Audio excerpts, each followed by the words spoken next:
just starting the business as far as you can bootstrap, because later on you will have optionality. And even if you decide to make a VC funded path, you will have way better terms. What you can accomplish by not is you don't necessarily have to, right? You don't have to do it. Go on the strategic side. Don't go institutional. Get someone that can actually bring strategic value to the company. Creating your own path creates more success from the bootstrap standpoint. When you create your own path, you're able to figure out the obstacles that come along the way and how you would go over those obstacles instead of how other people that you've seen or read have gone through those obstacles before. I asked everybody for help, and different people opened different doors, and then I did my best not to let them down or take advantage of that open door as much as I could. So knock on as many doors, lean on that community, and I think people will support and help you more than you think people actually do. Stayed on the block. Yeah. Though I was in, I'll do the banter being here. I know Quick speed on loud. I was in India like 12, 13 years ago, and I was at a camera production crew. Like they were shooting a thing, right? Here in the US, they're very civil. They're like, you know, use words like speed and all this stuff. If you are in India, the way they treat people, like a film crew, they're like, shut the beep up, and like, you guys, I'm gonna crush your balls if you talk. Like they start screaming at the people to get everyone to like calm down on set. Full blown Christian fail. Yeah. But that's how they operate in like a film set in India. Like a normal thing. That's probably why Ellen DeGeneres went through that whole thing. What is that? She got canceled. But that has nothing to do with that, though. She treated her. No, but she friction I was like, wait, Yeah. what's it? Yeah. she's very rude. Yeah, she wasn't like the kind. Right? What was her thing? Like, be kind. Yeah. She wasn't kind. Is she canceled? I think so. I don't think she is anymore. No? I don't have the show anymore. Yeah, She does. Yeah, that took the show down. Well, didn't she announce it? Yeah, because after all that came out, then she's like, all right. Yeah, The View just got $800 million lawsuit. You saw that, right? Yeah, Caroline, the speaker, you know, she sued The View for defamation for $800 million and won. I didn't know that. Yeah. So that show might be getting canceled now. Wow. She put the people eyes. Yeah, just be nice people. Just be nice. Yeah, just be nice. That's the lesson here. Is just be nice people, and everyone will be happy and won't sue you for $800 million. Is that considered a bootstrap lawsuit? I don't know. It didn't cost any money. You didn't have to raise any money. That was a good segue. I'm sure there's a lot of. What's the topic? You know, the only person who's bootstrap winning there is the lawyers. That came as a. Imagine it was 20% at least, right? 25% probably got. Yeah. Easily. That's a Yeah. pretty good paycheck. Life. Yeah, exactly. All right, dudes. Well, let's shoot this thing in 3, 2, 1. Welcome to the ASOM Pod, where we talk a lot. E-com is the path that we walk a lot. From 4 point of views when we're talking shop. Amir from the agency and Jimmy from SAS. John has an Android, but give him a pass, cause he's an operator building brands like a carpenter. And that's Brian, he is the marketer. Like I said, this the ASOM Pod, where we talk a lot. E-com is the path that we walk a lot. From 4 point of views when we're talking shop. What is up, everyone? Welcome to the ASOM Pod, a show about perspective from the eyes of an agency, SaaS, operator, marketer, focused on the D2C, e-commerce, retail space. All right, real quick introductions. Let's start it off. John Roman, Andrew Loving, Survival King, co-founder and CEO of BattleBox. What's up, dude? How are you? Good, man. You excited to be here in Miami? Yeah, I'm excited. Oh, look at this beautiful little place. We've got Amir Brasovich, Prince of Bosnia, Mayor of Motivation. We're no longer Mayor of Chicago. You've been dethroned there. How you feeling? You feeling good? I'm excited. Are you excited? We got a really good topic here. Yeah. And when we welcome back Brian McDonald, he was missing. Wow. He did jet on us last time. He's the king of meats, and he's a self-proclaimed funniest dude on LinkedIn. That's right. Yeah. Yeah, welcome back. Yeah. We're glad you decided to show up. The funny part is when we landed last night and Brian wasn't here yet. I know. Here's like, is he gonna come? Now you've got doubt in all of us. You've now put yourself from full out king to now level of doubt. And then we've got a special guest here, guys, today. We've got Rytis Loris from Lithuania, right? That's where you came all the way from. He's the CEO and co-founder of OmniSend, a proud sponsor of the pod, but also a big bootstrapper of over almost $55 million AR with over 250 teammates. And we couldn't find a better person to come join us here today to talk about what we're talking about today with Bootstrap. Great to be here.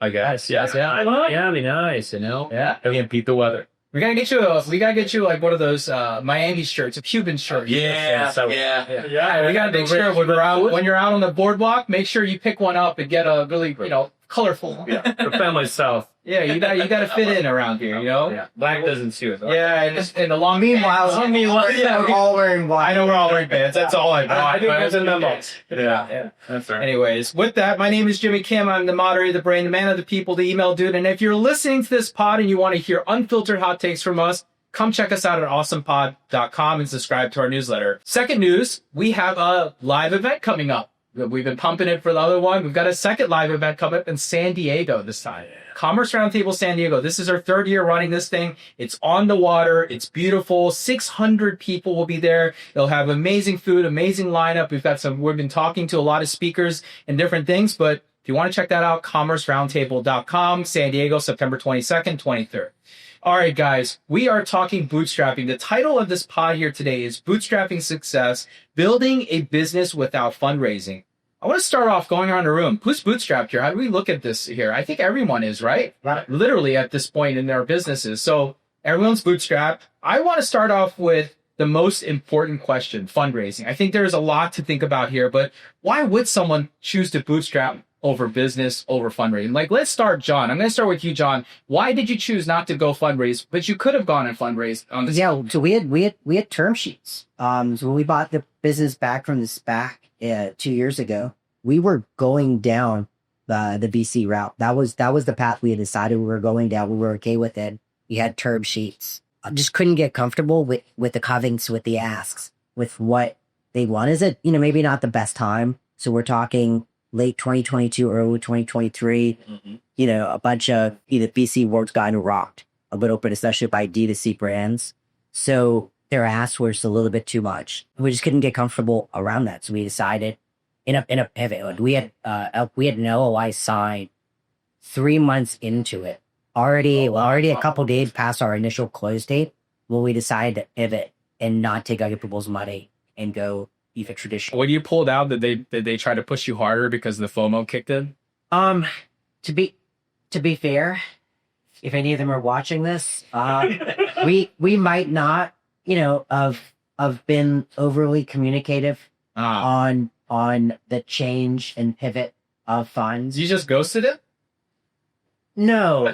They're watching, so. We're talking about the seller. The LOI. You're saying that you had an LOI? No, we were very honest with. Oh, okay. So we pushed back, and I thought you just ghosted. No. If left it on very good terms, we might come back down the road if we decided to do a round. It just didn't make sense. We're already getting the business back such great valuation with past the valuation to them. Yeah. To let them come in at that level. So the ask just seemed out of balance. It was a really healthy conversation. I thought you were asking about the seller. We didn't necessarily communicate very loudly that we switched money sources. Oh, how like when you were buying it back from the seller, you were like, oh, I'm gonna be funding it versus whatever. Yeah, it's cash on cash. So. Yeah, it didn't matter. Rias, what about you, man? Like, there's probably a moment, right? Because we've talked about this before, you and I. There was a time where you went to go fundraise and so forth. What was the decision? Like, why did you choose? Was it literally because you couldn't fundraise, or was it because there was other reasons? Yeah, probably at the very beginning, once we just launched, launching startup means you have to fundraise. It's basically just a default path you have to go. And then we launched like more than 10 years ago on this end. And I started pitching email marketing back in the days, which was email marketing with a niche on e-commerce. So everybody looked at me like, you're pitching me what? Innovation, email marketing? It's like, it's done deal. Believe I sometimes felt like I was pitching a leather shoes, Oh, we're going to produce those new kind of leather shoes that are going to be a big business, etc. So yeah, to be honest, we tried to fundraise, but like we looked at that moment, like VCs, etc. About the chats, what's super trendy back in the days, etc. You're talking 10 years ago. Chat boxes. That was the AIs back then. Yeah, no, not the AI, but conversational commerce. Yeah, but I was saying that was like conversational commerce was a buzzword, etc. And so that's kind of like for beginning, that was the situation. And we said, okay, let's continue our way.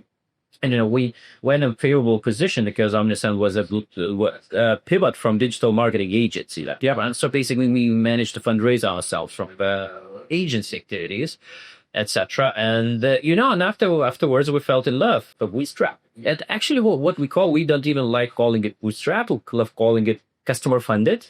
You still have funding, but our customers pay us in advance 1 month. It's only 1 month. We don't have long-term contracts usually, but it's a customer funded. They kind of reevaluate each month if they believe that we're going to create value in the upcoming 30 days. And that's how they fund us. Pop up, it's Alia, driving down the lane. From Nike to Plunge, they're running the game. 900 brands, yeah, they know the name. Support so fire, puts others to shame. Real A/B tests with insights to match. Fast load times like a lightning patch. Book a demo now and don't miss the deal. Get 30 days free and a 20% steal. Big shout out to Alia, an app that is revolutionizing how brands turn website visitors into loyal customers. With some of the highest performing pop-ups in e-com, Alia is helping brands ditch traditional web forms and double down on education, personalization, and conversion. We highly recommend you check out Alia at alialearn.com today and let them know Awesome sent you. So I love that. So that's kind of very great alignment with our customer-centric philosophy. But then it's customer funded. Yeah, more fun customer. Yeah, I like. Was it cool? That's a good one. Amir, we'll switch over to you now. Agencies, do they traditionally go fundraise? Is that like a thing? Not to start off, but there have been agencies who went to raise capital to accelerate growth. Yeah. Especially lately that has been happening. And there's have been other, like we have even been approached where they do want to take the majority control and things like that. And it's more like these aggregators. But it's really hard to go to a VC and say, hey, I'm going to start a service-based business that most agencies struggle to have 10% profitability. And then I'm going to take 10 years to maybe pay you back. It just doesn't.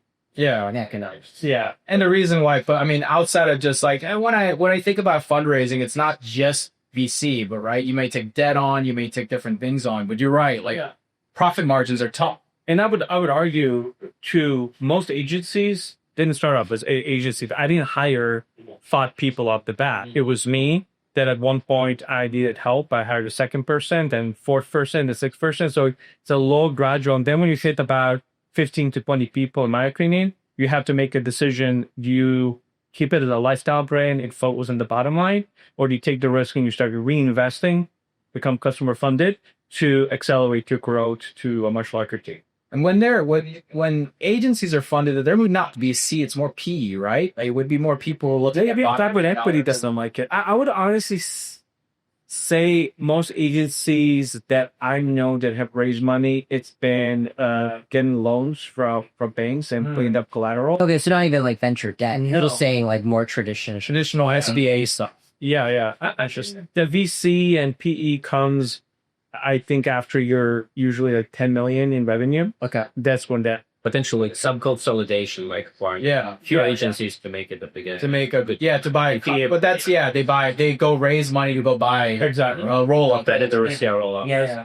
I mean, I get probably an email once a week. Someone's to be able to sell or take money from them. That's really interesting. What about you, Brian? What are your thoughts here? Because you're on the other side of this thing, right? I think you've only worked for bootstrap companies at this point, right? Yeah. And what have you seen? Like, why your continuous choose? Because look, you have obviously a lot of talents and things that you're working with. You have a lot of ideas. And if you went to a VC funded company and been a leading head of marketing there, you would have unlimited resources in some way or another. Not maybe unlimited, but it feels much more resourceful for someone who's been on both sides of this picture. How have you thought about this? Yeah, so when I started off with the first bootstrap company, Target Sports USA, shout out to Bosnia, Bosnia founder, and he decided to really be the first, direct to consumer ammunition company, right? So his model was always, I want to see what I can do with the resources that I already have, and that's sort of like the mindset that I always just like carried with me in regards to everything that I do. And he grew that thing to a monster. And then, fast forward to Oma's. Oma's has been the family business for, since the 1950s. So they've, had the family farm. and they slowly invested in machinery. When you're a manufacturing brand, it's very hard to go after VC money, which, Adam and I have had this conversation about many times, until you get to a certain level. Because when you start to, look to either raise or go after the VC route, the costs of manufacturing, maintaining, now you have to hire extra engineers and mechanics. So there's a multitude of different costs just on the manufacturing side of it. So they've always went with the route of, hey, let's just upgrade one piece of machinery at a time. And that's sort of my mindset too with what I do. It's like, let's tackle one thing at a time and do everything the best that we can, because, leading into, I think it's like, my philosophy is, bootstrapping and raising capital, it shouldn't deter your brand for what it stands for and what it does.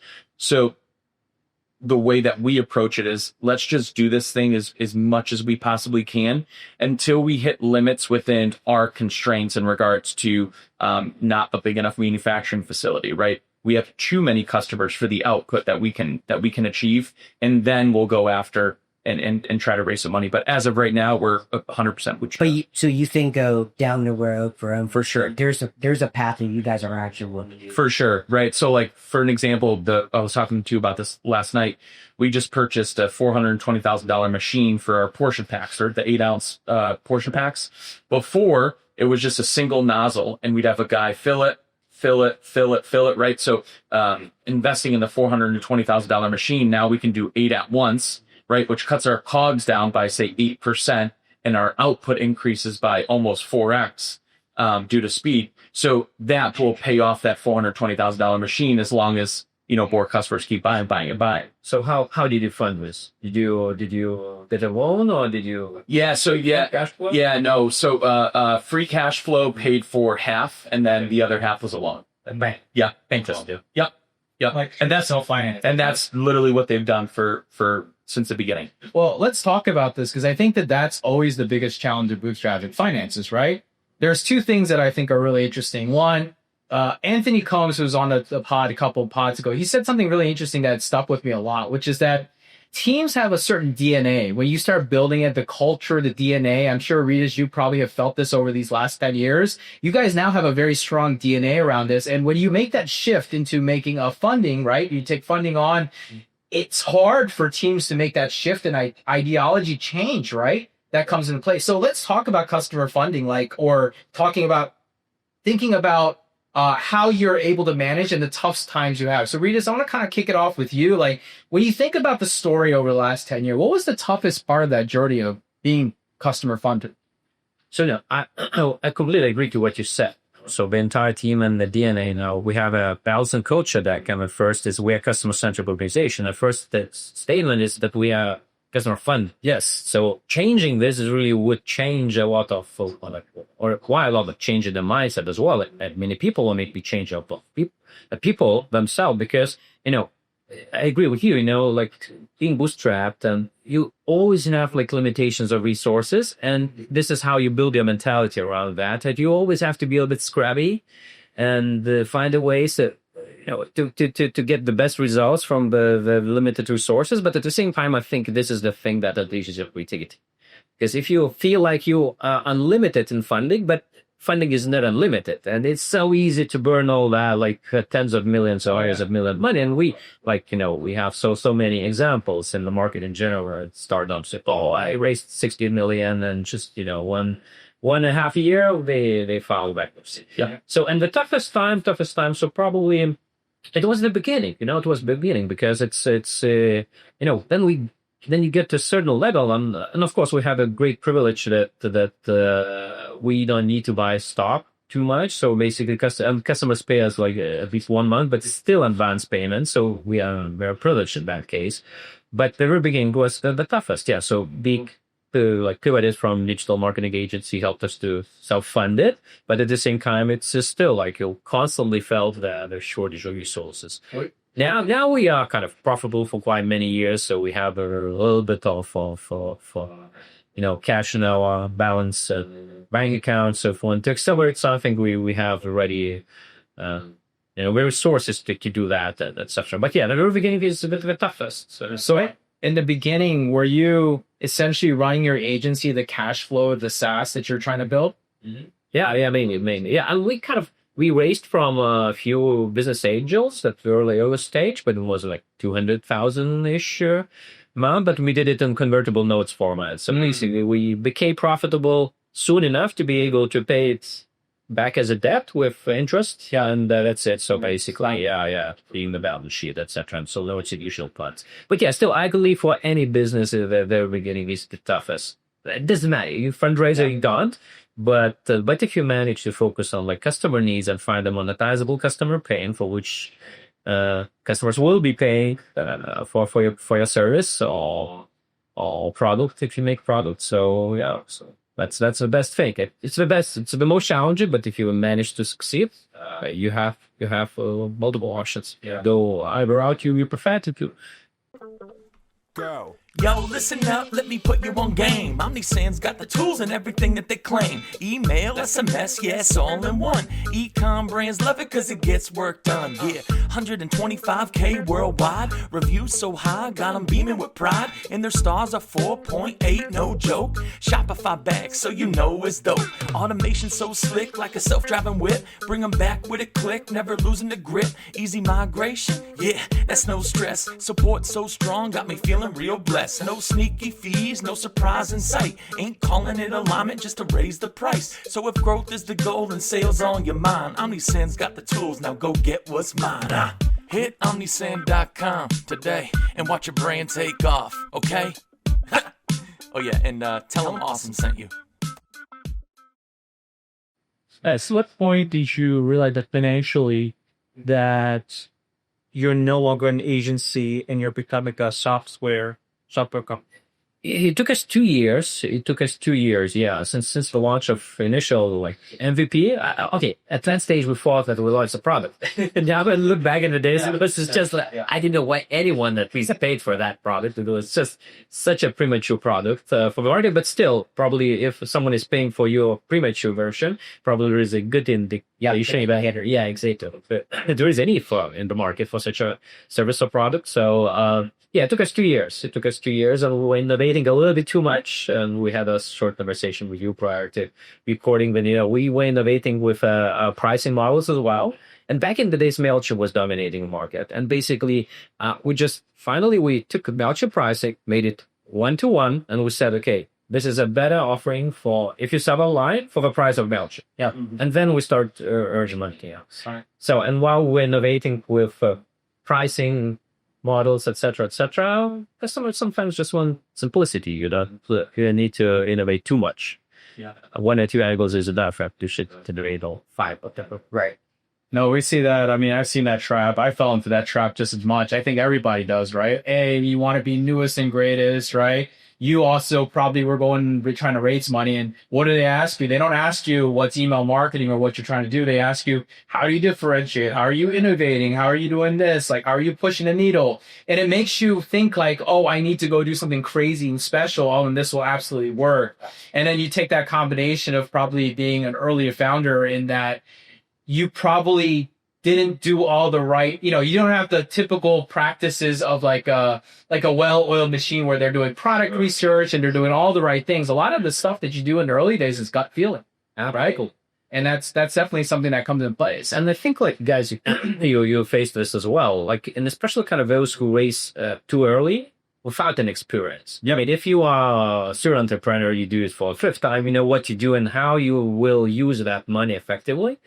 If you are not in that position, so usually you waste so many resources. I get a bunch of money, but I have no clue how to effectively invest. 100%. Or worse, they think they do. Oh, yeah. Dude, I've been in that shoe. My first raise. Me too. Yeah, my first raise, I burned that thing in the air. Like, I went on, I need to go hire this person and that person because that's what everyone tells me. Yeah. But I wasn't ready for any of that. And hindsight's always 20/20. But being the first time building the SaaS, I had no freaking clue, right? And I went and burned a significant amount of money. And it was actually interesting because the first raise, I basically burnt all the money that I raised, got to a very tight place. And then I kind of bootstrapped it mode, right? I kind of shifted my mode back over and I got really tight with the dollars. And then we figured it out and we got going on it, right? And I look back and I'm like, all that money that we raised on the first round, the seed round, it probably wasn't necessary at all. I would have been able to create the same output without that dollars. All I did was go experiment and go burn a significant amount of money, hired a bunch of people, I had to fire them all on a layoff because it didn't work. Was there any influence from the people you raised the money from to generate the return quickly? Absolutely. Okay. Absolutely. I mean, I think the biggest thing that anyone who's raised money will tell you is like, they don't want you to go and sit on the dollars. They want you to go spend it. Yeah. They want to be able to fund more, and they want you to take, and the whole ideology is 18 months, right? You raise X amount of dollars, you got 18 months to go deploy it all in, and that 18 months you have to deploy and turn a return on it and create progression so you get to your next round, which is what they call the whole VC treadmill, right? Yeah. Like I say, if you raise, do it right, in 18 months you're raising again, and then you're kind of doing it over and over again. And I definitely fell into that trap before myself. And it's a really hard trap because when you go into that mode, and we've talked about growth at all costs, but it's this thought process where, hey, I need to go spend this money. I have to go find a growth, and you're going to go experiment. You're loose on your decisions because you don't take the time to really investigate. You don't have the background as a, especially if you're a first time founder, like you don't have the background of going to do the right research. You don't have the right team members at that point. You don't know how to hire the right team members. You don't even know what you're looking for exactly, right? There's a lot of ego at play, and you're 100% right. I definitely went through a lot of these challenges, and looking back, like I would have done everything differently, right? But that's all mindset 2020. It's a good lesson. I always say mine was the most expensive education I've taken in my life. So it was the most expensive. I spent a lot of other people's money to spend on education, but it's really taught me a lot. And like, it's put me in a better mentality now. But that's probably also why they say, what do they say? The best founders are in their like 40s. Mm-hmm. Like they say the best. And I think you need the 20 years of life experience of getting beat up and, failing and spending money poorly. What do you think about things? So yeah, Jimmy. So I Omnisend is my third startup with that. I failed twice previously, so I burned my own cash for second VC money, and it's exactly to what you say, like exactly all the same lessons. But it's good to have sponsors to learn. Yeah, it is. It's good that people believe in you, and but they all know, right? Like when a VC invests, they know that most of their investments are going to fail, and only a couple of them are going to take off. Yeah. They were just hoping that you will. That's always the case, right? And some things don't work out the way they're supposed to work out, unfortunately. And some do, and sometimes they take longer, whatever it might be. But you got to remember, I always say, like, they have bosses. It's called their limited partners, the ones that are giving them the cash, or their bosses. And so they're the middleman that deployed you the capital, and then they apply pressure to the end founder or the business owner or whatever to go make that movement happen, which is the growth side of things. So anyways, let me come back. I want to come back talking about this because what's interesting is that, with Rita and myself too, in software, right? Your investment is heavy in upfront because you have to build a product, right? In your worlds, both of you two, is in inventory, right? Yep. You can't grow, you can't make more sales unless you do the whole pre-sale thing, but that's going to bite you in the butt anyways down the road, especially with the world and the things that are changing. Imagine like right now with tariffs and things that are happening right now. Imagine if 3 months ago you pre-sold a bunch of inventory at a cost basis based around pre-tariff, and now you would be in a pretty bad position, right? So, I mean, John, I'll start with you, man. Like, how have you thought about inventory? Because that's your challenge too, because you're producing these boxes. You got to go buy them, 6-9 months ahead of time and source them. And then obviously things come in. Like, how do you fund that? Yeah. So, there's this buzzword. It's called customer funded. Okay. No, so the reality is, the first 5 years of the business, so we started in 2015, so we'll be the 10-year mark too. The first 5 years, 99.9% of the business was our subscription, our membership, right? We bill the 15th, and then it ships the following month, 4th through 9th. So legitimately, we're not getting a full month, but we're getting pretty floating sometimes. So initially off the jump, when we only need 2,000 of a product or only 4,000 of a product, that's on a shelf somewhere, right? So we can take the money in those early years, we could take the money and go buy the product and have it within a few days. That funded the war chest, if you will, right? The cash flow where we can then, now no one has anything on the shelf. Its own manufacturer runs 6-9 month lead time. So I think we were fortunate in the subscription model. Initially, 80% of our revenue now. So it's still the lion's share. But that's allowed us to get ahead. And of course, negotiating terms, typically all of our vendors, there's some sort of hodgepodge at that terms, right? We might be writing a small check for like 25% of the product off the jump, but we're normally getting some. And it's, 10 years in, 120 renewals. That makes sense. Yeah. It's not that bad. Interesting. But I would also say, kind of like to go opposite what you said, Jimmy, I'd actually say you are pre-selling. It's customer funded. Yeah. Subscription. Yeah. Now it's not, we still are pre-selling. It's that defined SKU. Yeah. And it's a little funky now because, 9 days ago, we renewed our member base, right, for this upcoming box that we'll send out at the beginning of next month. But we started writing those early checks and going to manufacturing 5 months ago. So we're pre-selling, but we're also at this point prepaying. Okay. So it's a lot. Yeah, but you have a calculated churn rate and you can kind of estimate. You can, but it's not guaranteed. Like forecasting 9 months out. It's like throwing darts, but you're good at darts. Yeah. But you're not going to hit it every single time. Yeah.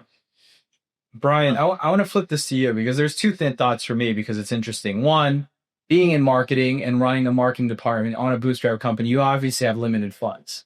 And you think about it, like, how do you deploy your war chest? Like, you obviously have to almost like save money up to go deploy when you want to do stuff. And I know you guys don't spend a lot on paid advertising. How do you thought about it? Like, how do you come up with alternative ideas to go deploy on this? Yeah, no, totally. I mean, literally, when I started, we were spending like 2% of rev on unpaid.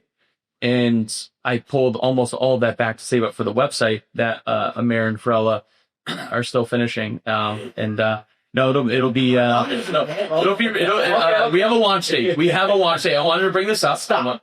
Hold on. I'm going to say something nice. You want me to say something nice? Okay. Can I say something nice first? Yes.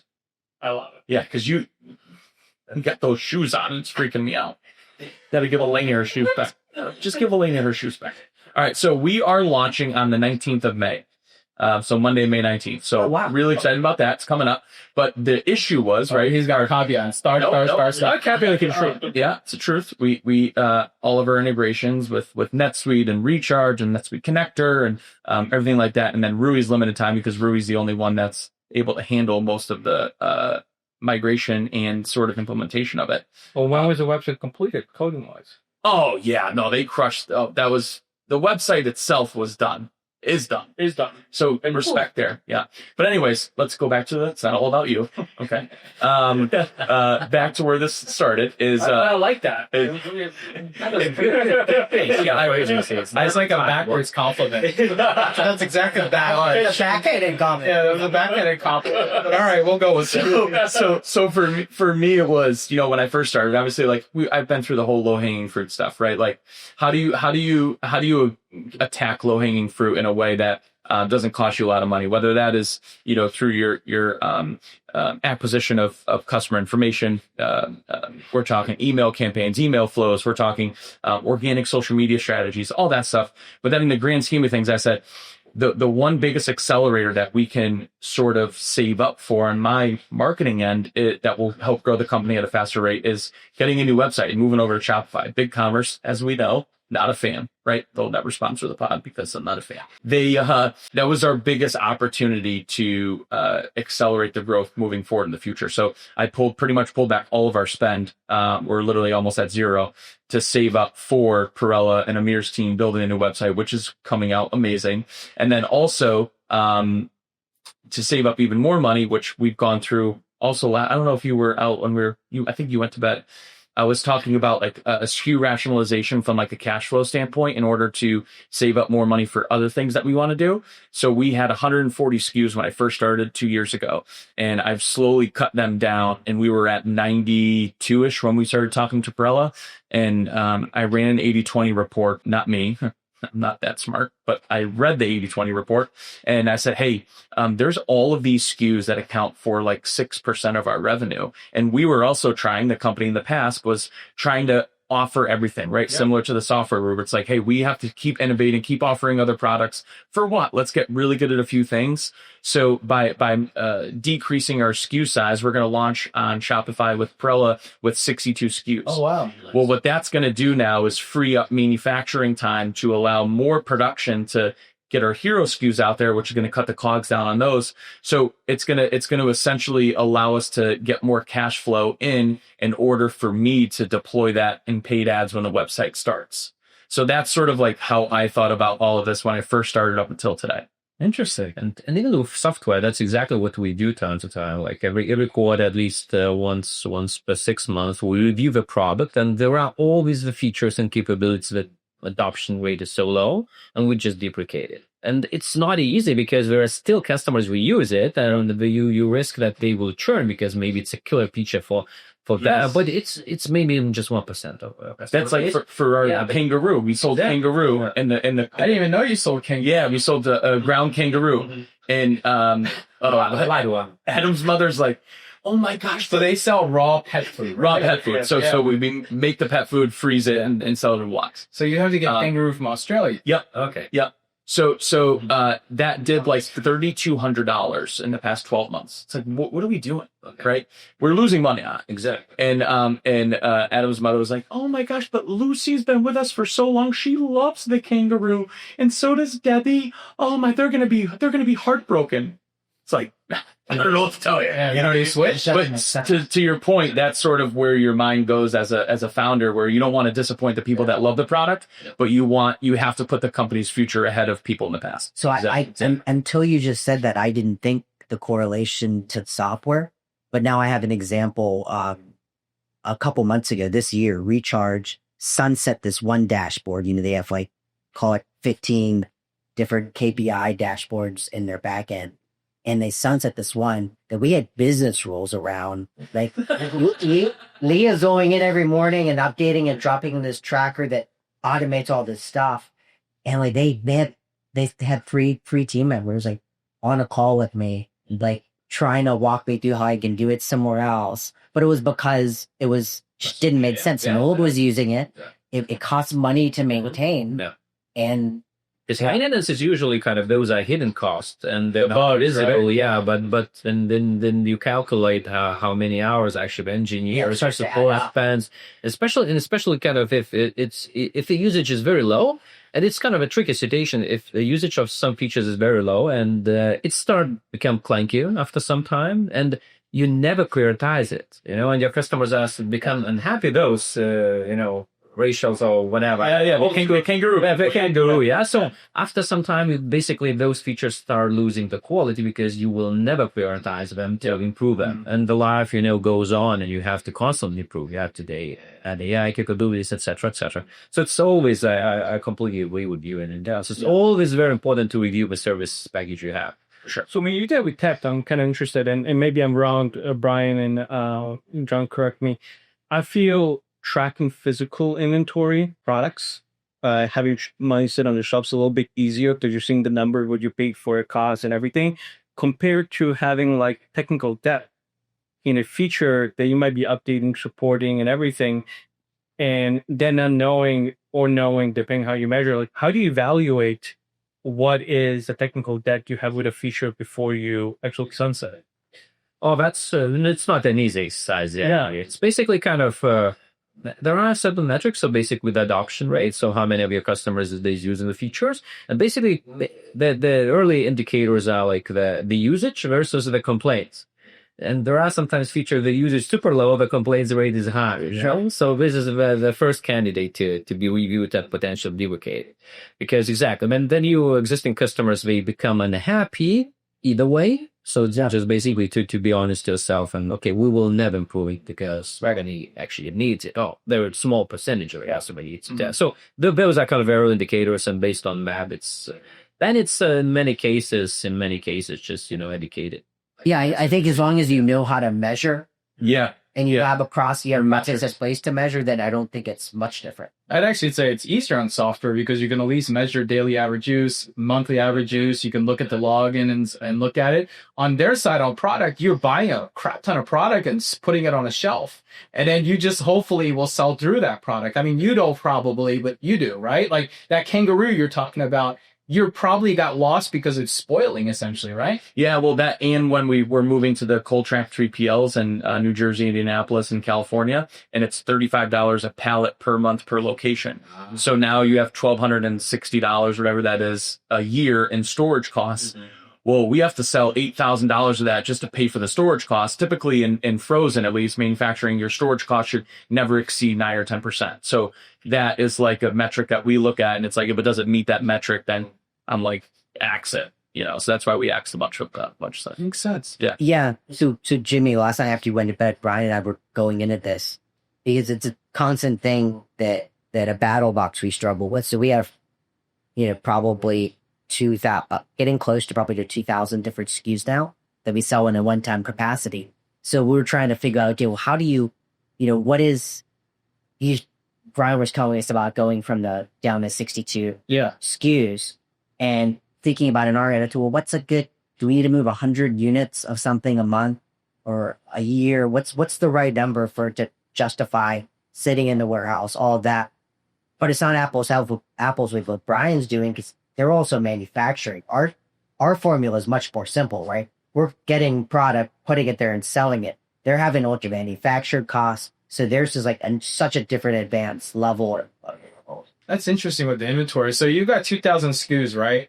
Question I always ask is, all the people you add to support it, the cogs and the cash flow, all the other things that are coming to it, what's the bottom line? Is it still worth it at the bottom line when you think about it in a really deep way of like all the time you spend sourcing, all the people you have to employ for it, all the warehouse spacing, all the other things that come into it? Yeah, well, you got to think. So at this point this year, subscription recurring revenue, is 80%, right? Yeah, that's what I'm saying. That part is the business still, right? Even though it's the one that's not growing exponentially, the one time is the margin from margin percentage, margin dollars, just margin in general on the one time is exponentially better. Okay. Because we're, with the box, box yield. we're they're paying $200 all in a month and they're getting $350 worth of gear. But if we're selling those products individually on our site, we're selling it for $350. Is that how so you don't source the individually sold products, that they're sourced for subscription, and when whatever's left over is No, both. Oh, okay. Both. So it's completely different. We will buy extra, but I would say at this point, 70% of our SKUs they never bring the box at all. Oh, interesting. But do you review it time to time? Do you cut off some of those SKUs? We did, yeah. But do you have like a practice once per order was just is it readily? Yeah, so we've created sales velocity rules in our inventory management software, and if sales velocity is below a certain point, it never gets a reword trigger. But we're constantly toying around with that, right? Like, what does the sales velocity need to be? Do we need to sell 3 units a day, or is 1 unit a day enough? Because it's just sitting there. Do you guys ever launch your products on these one-time products? Or are they like special launches, or do they just get pushed into the marketplace? Just push in the marketplace. So the product launches, I would say there's been a couple one-offs, but I'd say 98% of product launches, we do a lot of product launches, are in the box. Okay. Because you need the hype is built around the box, since 80% of your revenue. And we're not going to order 15,000 of a product and hope that it sells, right? When we could order 15,000 and we're going to sell every single one at day one because it was customer funded art. Yeah, I understand that. You love that. You love that now. I mean, he's gonna be saying that all the time. Wait till he has a few drinks tonight. Yeah. Be like, that drink was customer funded. All right, I want to see this friend funded. I want to switch gears here because I have a really interesting thing. Being a bootstrap company also can limit you on something that's really important for the business: talent. I know that this is a thing, right? At least in the SaaS world. Right? And I know this happens in other places. In the SaaS world, there are literally people who will not join a company that isn't funded and well funded, they'll get on a call and be like, what's your funding? What's your runway? What's all that? And when you tell them they're bootstrapped, I've seen it because I've seen it on both sides of that picture. People basically shrivel and be like, like, I'm not really interested in that. I'll start with you, Reed. It's like, has that affected some of the decision around that? I think you have two things that are challenging, right? You're not in the US, right? And then secondly, you're also bootstrapped. So like you are like the 1-2 combo of like scaredness if you're trying to expand to the US, right? It is. Yeah, it is. But you already touched it. It's about mentality. So those people don't want to join a company, and that's great that they don't want to join a company because their habits, their mentality, their skills are built around spending loads of money, VC money. And they are not creative. They're not scrappy. They don't have this mentality. And you need, as a bootstrapped company, customer funded company, you need to have a different kind of mentality. You don't want them. They're not fit. Exactly. Because they're not a fit. Because they just okay, I need millions of budget to the month. There it is. Yeah. You have thousands or tens of thousands, and please be creative. Yeah. Find the best ways to invest in the best ROI. So they never suited on they usually kind of, those people who are like superstars, especially like in like SaaS world, etc. They are mainly focusing on top line growth. Just grow, but never on efficiency. So, and being customer funded, you have to have combination of both. You have to be creative, you have to be efficient while still growing. Sure. So that's okay. I mean, that's okay. And initially it's different. I agree. I faced this, especially US is half of our business, our home market, although we are not based in the States, but it's half of our revenue is coming from entrepreneurship. So, initially that we'll start to hire here people. We currently have around 30-ish people here in the States. That was difficult. That's a challenge, right? That's a challenge for the beginning. But it's as we were touched, the very beginning everywhere is the most difficult stage of any kind of business expansion, etc. And you break through somehow. The first, second, third hire, the fourth, the fifth, the 10th is way easier because there's already a track record, there's a recommendation, etc. So so they're just not a fit, and that's good that you are kind of hard. And what we kind of look for the best talent. We look for the people with good mentality and with a kind of like challenge status, I would say. Yeah, I don't want to do what they did in the past, and they know the playbook. For this stage, sure. VC funded, they just got a Series B, and there's a CMO for Series B kind of companies. Yeah, which is pretty like in Silicon Valley model. That is the model. Yeah, that's the model. Yeah, I've been there, done that. I will replicate exactly the same what I did in my previous company, and we'll move on to the third, the fourth, the fifth one. So in our case, we're trying to hire like the people with a challenges mentality. I want to accomplish something which I have never done in the past. Yes, this is what drives. The challenge by itself, then no territory drives. I don't want to replicate what I've already done. I want to constantly grow, constantly accept the challenges and overcome that. So that's the main fate, just the internal hunger of a constant challenge. Yeah. Makes sense. John, you also faced it in your own way, right? Like people come to you and, you're at a stage where you're looking for people to help you go to retail in different places, and funding has mentally been something that a lot of people are looking for, right? Yeah. So, on our side, as opposed to the B2B side, we're not very often finding someone that says, "Oh, you're not funded." Like that's not the conversation per se, but it's the flip side of my business partner, Richard, our CFO, says to me a lot. He's like, "John, it's not this and this. It's this or this. Like you pick, right? Do you want us to invest heavily and start putting his purchase orders in to have special inventory for the TikTok shop that is going to take a while to sell through, and there's the risk of it not going viral? Or do you want to hire someone to create and lead retail that's going to have even a worse payback?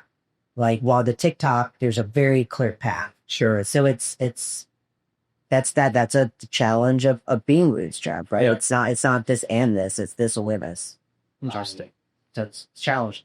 How about you, Amira? Like as you think about this, right? You're an agency, so it's a little bit different, but at the same time, in order to attract high caliber talent, sometimes you're looking for stability, right? And being able to have growth and cost. And you as an agency, you can only make the money as you have the customer funding to be able to pay for that person into the future. How's that been?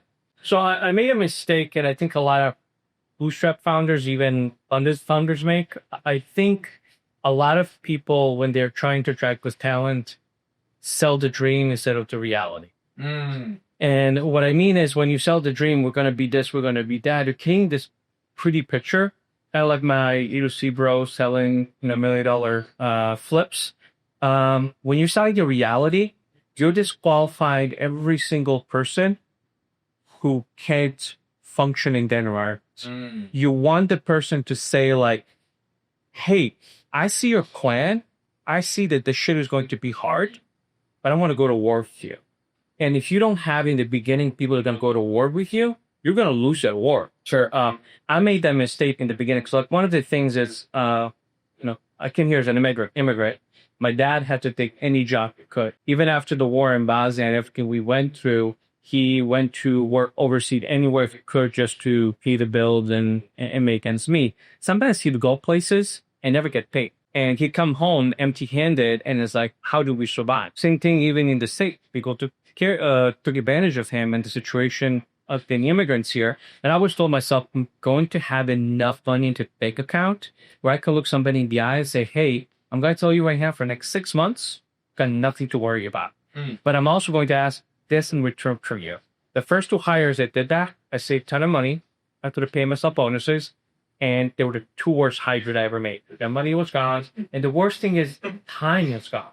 Time is time is a killer. It's not even the money, it's the time. And then like one of them, I went to Toronto. It was me occurring in the office, and I, gave her the client, went and booked after them.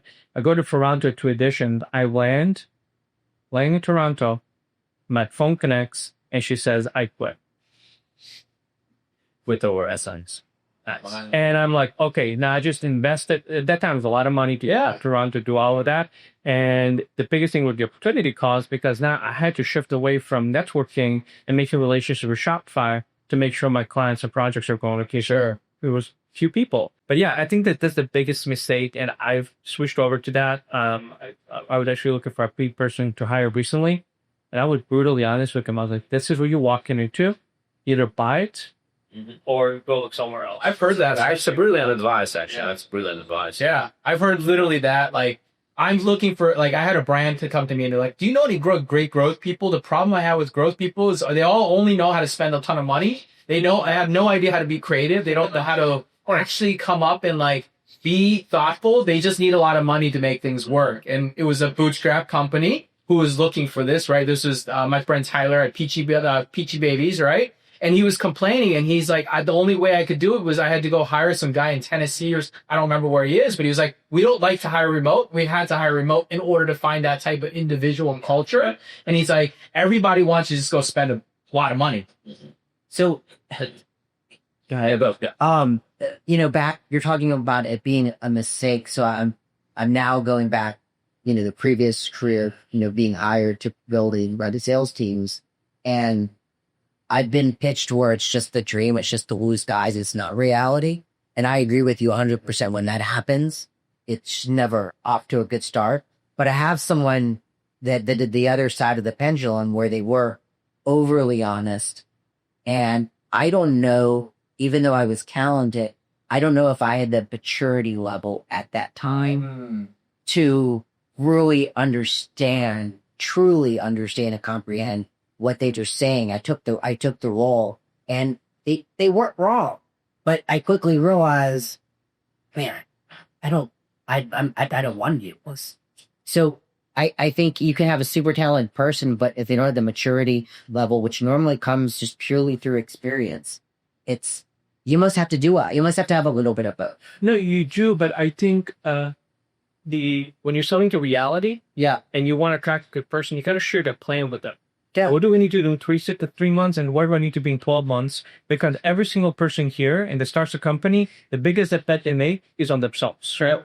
And you want a person next to you that makes the same bet on themselves. Say, I'm going to go to that organization and I'm going to move stuff. Yeah. No, And if they don't have that attitude, they're going to fail. they are much as you're spot on. No, I think that there's some fruit to what you just said, John. Like, you can only be so honest at some level. There also has to be some excitement in the You've got to business. paint a little bit of picture. We can't be like, the business is struggling, we're challenged, Yeah. we can't find We got growth. 2 months Yeah, of cash flow. we got 2 months of cash flow, and your job might expire tomorrow. You better sell. Yeah, can you get on the board? There's crap all over the floor. Yeah. But at that point, you're not hiring. Well, people do, right? I mean, I've heard those stories. yeah. So we have kind of a very similar situation about like, but we made a decision that, okay, we ditch, was 10 years ago, but like it still applies, that we are ditching agency activities. We will be out of cash flow, which is stable, etc. And now we have like, I believe we made a decision, and we were super often with a team at that time. We were maybe 8 people, so small team, but still we said, okay, we have 9 months to become profitable. That's it. And every month, every week, every day, everybody knows how far away we are from profitability. If not, we will have to lay off some. This is kind of because we made this decision that, okay, we are focusing on SaaS business, on product business, no, not agency, but not our back anymore. So if you're comfortable with us, you can stay, we can leave now. That's okay. And everyone stayed, and it's really mobilized the entire team, because the mentality was right. Well, that's the type of transparency most companies don't do, though. That's the problem, is that what actually happens is, hey, surprise, we are running out of money. We have to lay everyone off today. Like, they don't tell the team that these are happening, and there's a level of brutal honesty, right? Like, if you tell the team that you've got 9 months to go and then people quit, then great. That was saving you money anyways, because they were going to be good for the ride anyways, right? Take the layoff. Yeah. Yeah, versus doing it the other way. But there is a problem if you go too brutally honest and like to harp on the negative. Like, you should say, like, there's 9 months, but guys, like, it's okay. We can go figure this out. Let's get rally on a positive spectrum and talk about it this way. I think the problem happens is that you go, we have 9 months left, and then you just focus on the 9 months and how it's now 8 months and it's 7 months, and you're not trying to solve the solution to the problem. So the difference That's a plan. in that is those companies that are selling the dreams is they're not selling the vision. That's true. The path. Yes. And you have to have the path. Well, and it's also leadership, right? Like, they got to believe in that you, Amir, you got 9 months left, that you know how to figure this out in 9 months, and they have to have... But that's a reflection of your vision. Of course. Where you see where you got to go. I mean, I talked to my team, for example, I'm sure all of you guys do. The other day, we actually had a monthly meeting. We pick up the answers, and I told my team is like, hey, if this XY doesn't happen, we may need to shrink the team. This is where we need to see a change. But I also then talked to them is like, hey, this is what we need to think about 3 and 5 years from now and build towards, because I don't want to react to the market 3 years from now. This is where the market is going. Whether it's AI, whether it's Shopify agency becoming even more commoditized, whether it's trading frameworks and how we work and all of that stuff. But like, you have to constantly communicate that. And whether it's a new hire for an existing employee, people need to understand that to buy into it. And what I found, the more transparent I am and I share things with people, the more they want to pitch in to move the needle forward. Of course. And you buy in based. Yeah. With transparency. Yeah, it's true. But at the same level, I keep coming back to the point where not everyone has the whether it's emotional intelligence, business acumen, not everyone, depending on their experience, is going to get it and understand it enough. But maybe they're not the right people. Yeah. For that stage of your organization. Right. And sometimes knowing that is the best thing to know. Mm-hmm. Because then you need to know how much and how much you don't lean on that person. Yeah, I agree. And if they'll be switching gear a little bit on the same topic, like in economic downturns or uncertainty, being customer funded is actually an advantage. Yes. Because we see that, valuations of funded companies, they just going down, and they hear a lot that, it's becoming way more difficult to raise another round, etc. And they're going to start with jobs. Being customer funded, you are pretty confident, and they start asking you, okay, so I will save. And then you can say, yeah, because we're profitable, because we're still growing, etc. Doesn't matter unfavorable macroeconomic situations or circumstances, you can insure people, and that brings stability. Well, I mean, even going back to that talent thing, right? The greatest talent people, the people that we're talking about, the people that we're all aspiring to get that we can't get, the moment you tell them that you're running out of money, your growth is not good enough, whatever it might be, right? They're also the first to leave usually.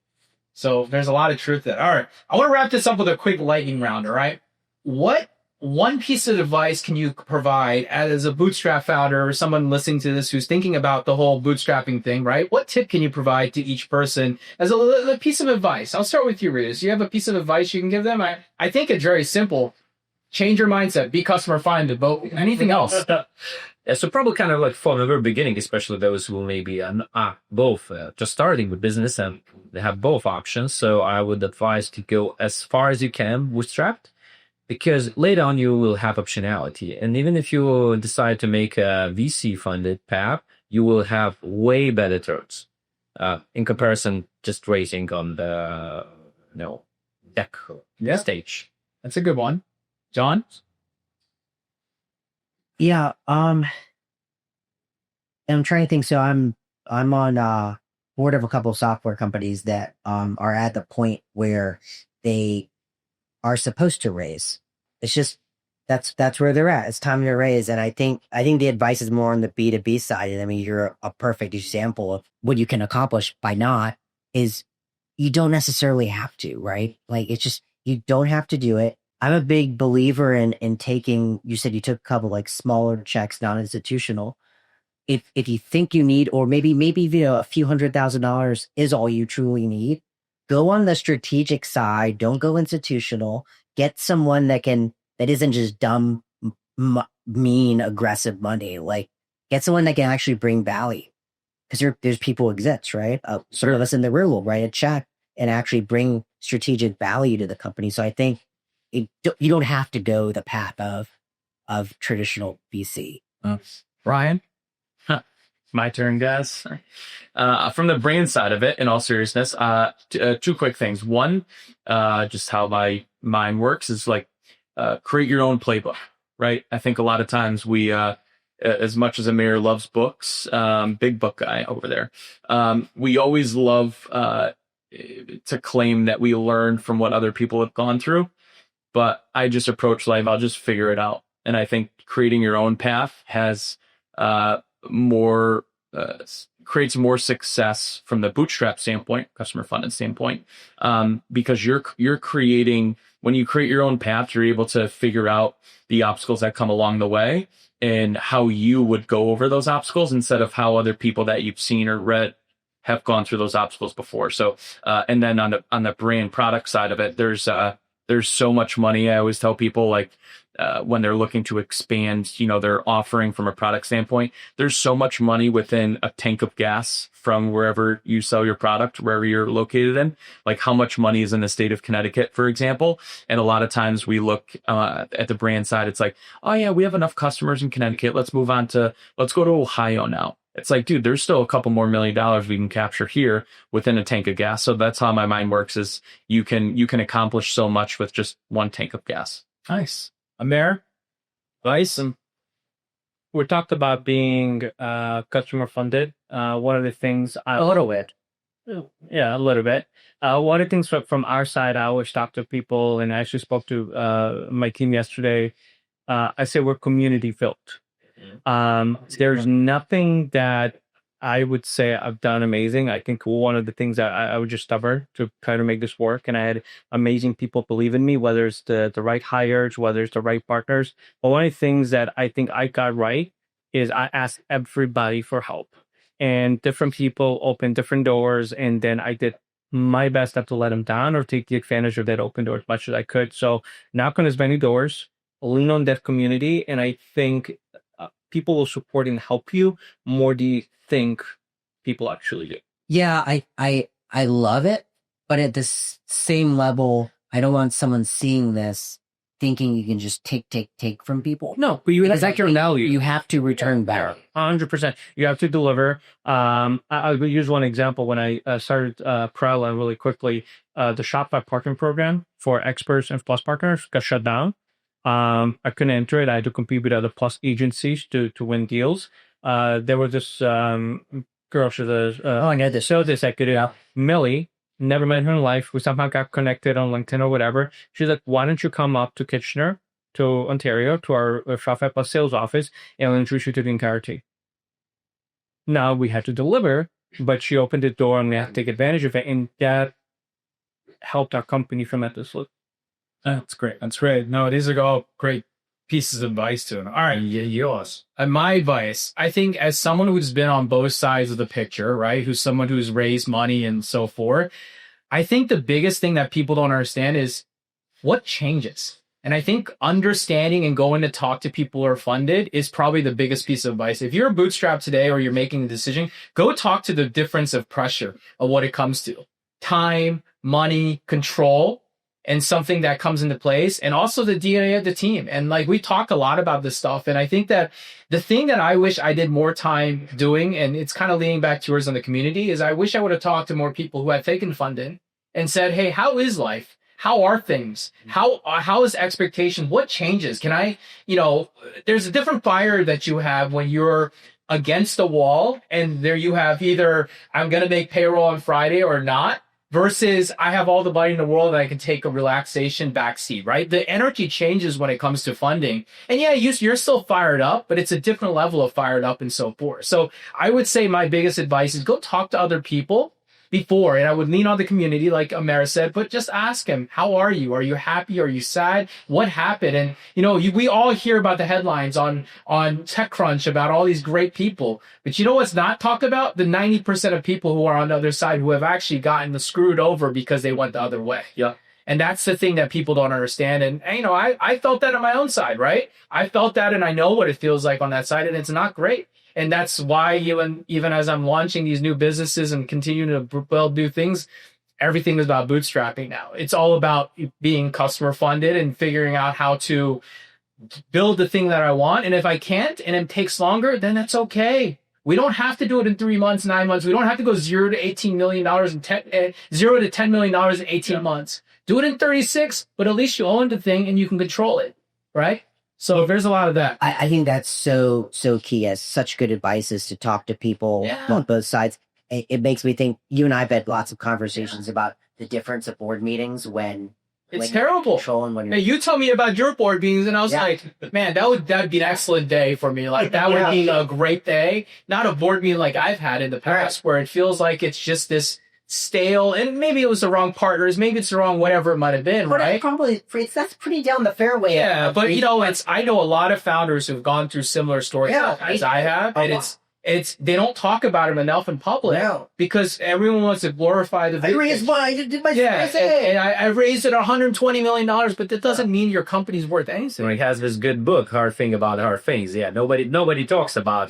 Struggle. We're gonna talk about that book in another episode, but that definitely is a good book, and I've read that book before too myself.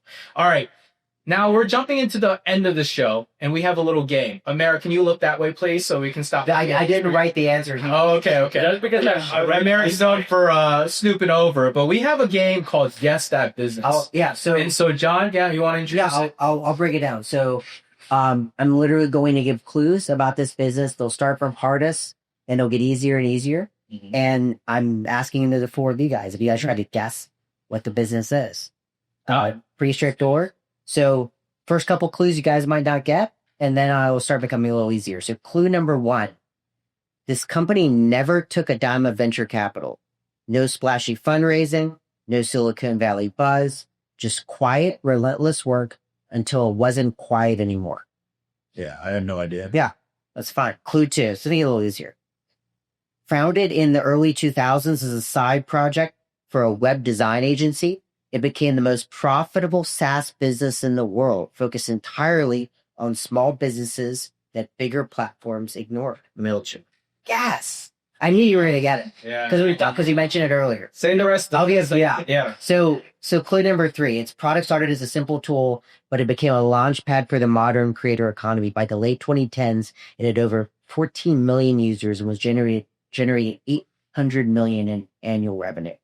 Clue 5, in 2021, they shocked the business world by selling to Intuit for $12 billion. But the biggest headline came after the sale. Employees, many of whom had worked there for over a decade, found out they had no equity. Zero. No founders kept it all. The dead giveaway at the end, clue number 6, they coined the phrase send better email.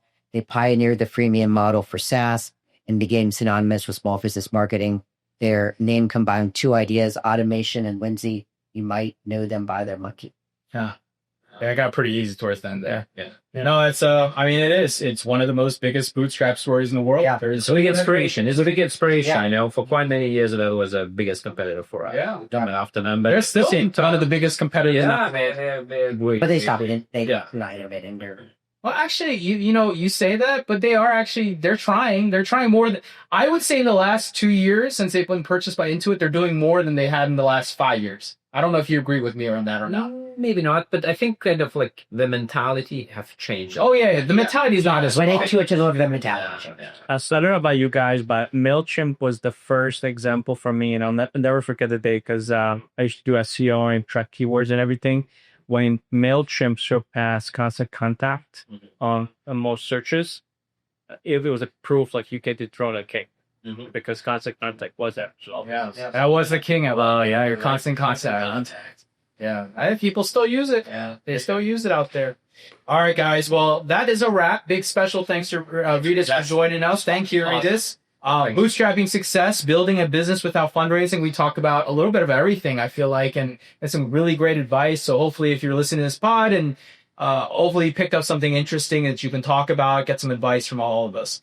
With that, please make sure you like, comment, subscribe, tell us friend, and let us know what you think about the pod. Don't forget to subscribe to awesomepod.com to be alerted and join our newsletter. With that, thanks for tuning in, and we'll see you on the next point. There you go. Welcome to the Awesome Pod, where we talked a lot. E-com was the path that we walked a lot. But now the question is, will you subscribe or not? Ha!